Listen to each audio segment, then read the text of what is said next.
चलो। Hello guys, आज की इस वीडियो में हम एक बहुत ही इम्पोर्टेंट इक्विपमेंट्स के बारे में बात करेंगे जिसका यूज़ हम हॉस्पिटल में करते हैं।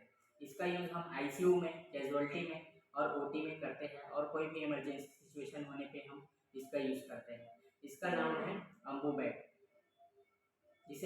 अम्बू बैग एक शॉर्ट फॉर्म है जिसका पूरा नाम होता है आर्टिफिशियल मैनुअल ब्रीदिंग यूनिट या मैनुअल रिसर्सिटेशन के नाम से भी जाना जाता है, या इसे सेल्फ इन्फ्लेटिंग बैग भी कहा जाता है। ये अलग अलग साइज में उपलब्ध होता है। अलग अलग पेशेंट को अलग अलग साइज का जरूरत होती है। जैसे न्यूनेट्स के लिए अलग साइज में आता है, पीडियाट्रिक के लिए अलग साइज, एडल्ट के लिए अलग साइज। ये हमारे पास जो है वो एडल्ट साइज, एडल्ट के लिए एम्बू बैग है, ये एडल्ट साइज है। ठीक है, अब बात करें इसकी पार्ट्स की, अम्बू बैग की पार्ट्स की बात करें तो ये 3 पार्ट्स में डिवाइड होता है। पहला ये सेल्फ इन्फ्लेटिंग बैग होता है जिसे हम प्रेस करने पे वापस ही अपने पोजीशन में आ जाता है। दूसरा होता है यूनिडायरेक्शनल वाल्व, ये वाला इसका यूनिडायरेक्शनल वाल्व होता है। तीसरा होता है बैग रिफिल वाल्व, यहाँ से ऑक्सीजन जाता है अंदर और बैग में ऑक्सीजन फिल होता है, इसलिए इसे बैग रिफिल वाल्व कहते हैं। यहाँ पे 2 पोर्ट दिए होते हैं। पहला ये होता है यहाँ पे ऑक्सीजन कनेक्ट करने के लिए, यहाँ से हम ऑक्सीजन कनेक्ट करके पेशेंट को अम्बू बैग से ऑक्सीजन देते हैं। यहाँ पे हम ऑक्सीजन रिजर्वायर बैग यूज करते हैं। ये इसमें एक्सेसरी होता है। इसका यूज हम पेशेंट को जब ज़्यादा मात्रा में ऑक्सीजन लेना है, नॉर्मल 21 FiO2 से ज़्यादा ऑक्सीजन लेना है, 100% FiO2 देना है, तब इसका यूज़ हम करते हैं।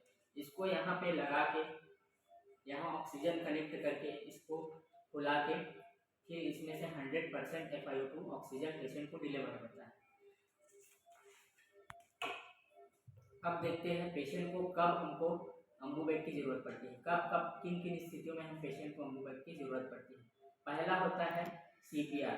CPR के टाइम पेशेंट को अम्बू बैग की ज़रूरत पड़ती है। पेशेंट को प्रॉपर ऑक्सीजन की ज़रूरत पड़ती है जिससे हम अम्बू बैग का यूज़ करते हैं। पेशेंट को CPR देने के बाद 30 चेस्ट कंप्रेशन देने के बाद 2 ब्रीथ देना होता है जिससे हम अम्बू बैग का यूज़ करते हैं। अगर पेशेंट इंटूबेटेड है तो हम डायरेक्ट ट्यूब से कनेक्ट करके पेशेंट को अम्बू करेंगे। अगर पेशेंट इंटूबेटेड नहीं है तब हम ऑक्सीजन कनेक्ट करके यहाँ पे ये मास्क लगा के पेशेंट को अम्बू बैग से वेंटिलेट करेंगे। ठीक है, अब आते हैं दूसरा होता है hypercapnic respiratory failure. Hypercapnic respiratory failure की स्थिति में हम पेशेंट को अम्बू बैग की जरूरत पड़ती है। हाइपर कैप्निक रेस्पिरेटरी फेलियर का मतलब होता है कि पेशेंट के ब्लड में CO2 का लेवल बढ़ जाता है जिससे ब्लड का pH बढ़ जाता है और यह एक लाइफ थ्रेटनिंग कंडीशन होता है। तब हम पेशेंट को प्रॉपर वेंटिलेट करने के लिए हम अम्बू बैग का यूज़ करते हैं। इसमें होता यह है कि पेशेंट को प्रॉपर ऑक्सीजन नहीं मिल पाता जिसके कारण CO2 लेवल बढ़ता है और pH बढ़ता है और उसको हाइपर कैप्निक रेस्पिरेटरी फेलियर होता है।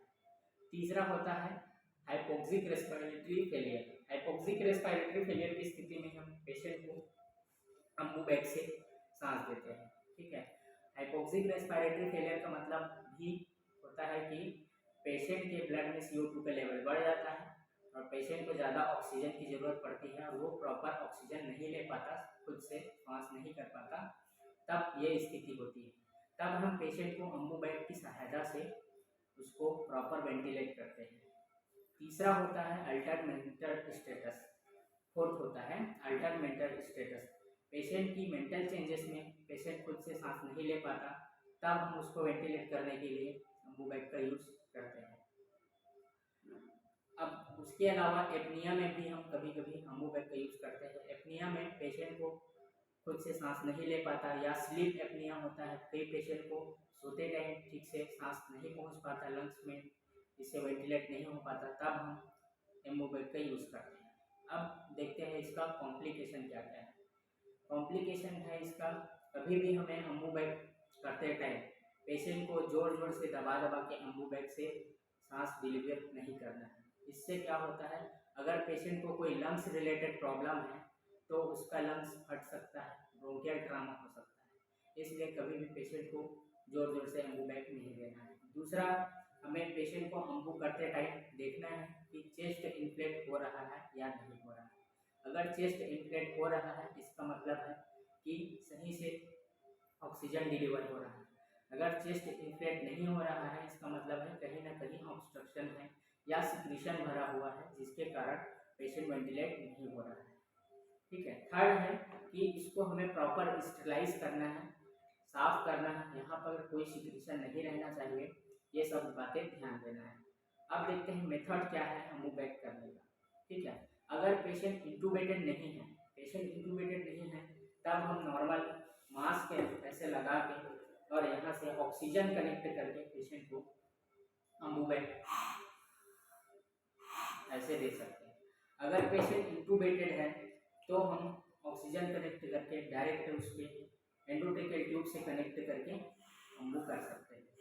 उसके अलावा अगर पेशेंट इंटूबेटेड नहीं है और हमको ज़्यादा ऑक्सीजन देना है, 100% A52 देना है, तब हमें ये ऑक्सीजन रिजर्वायर बेड का यूज़ करके हम पेशेंट को वेंटिलेट कर सकते हैं।